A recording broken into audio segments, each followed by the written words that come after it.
Palang araw sa inyong lahat, tropang To The Vlogs.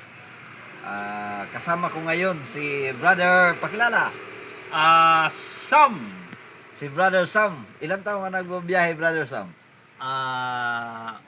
Mga 17 years na. Mga 17 years na. May asawa? Meron. Oo, yung mga single dyan, huwag na kayo. May asawa na. Ilan ang anak? Dalawa.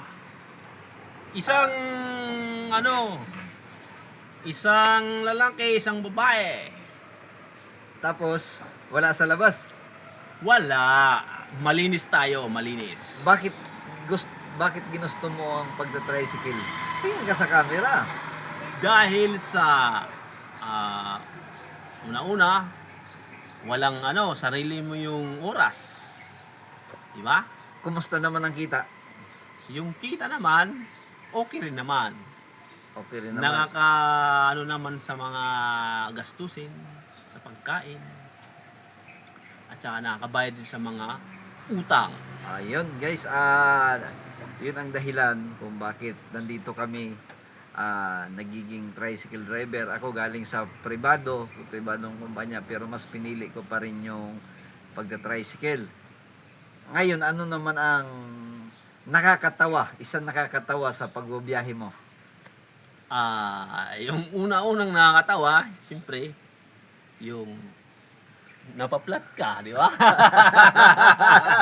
Yan ang unang nakakatawa.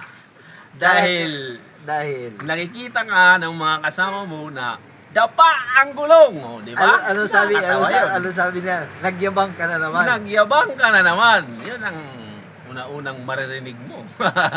Panghuling tanong, magkaano ang pinakamalaking na ibayad sa iyo ng pasahero mo? December. Yung pinakamalaki sa akin, 500, binayaran ako nun. Ayun guys, Oo. December yun. December, nabayaran siya ng 500. Yun ang pinakamalaki mo. Yun ang pinakamalaki na. Oh. Guys, maraming salamat sa panonood. At kung hindi ka pa nakaka-subscribe, mag-subscribe ka na. Tropang To The Vlogs para updated ka sa mga bago namin upload. Salamat!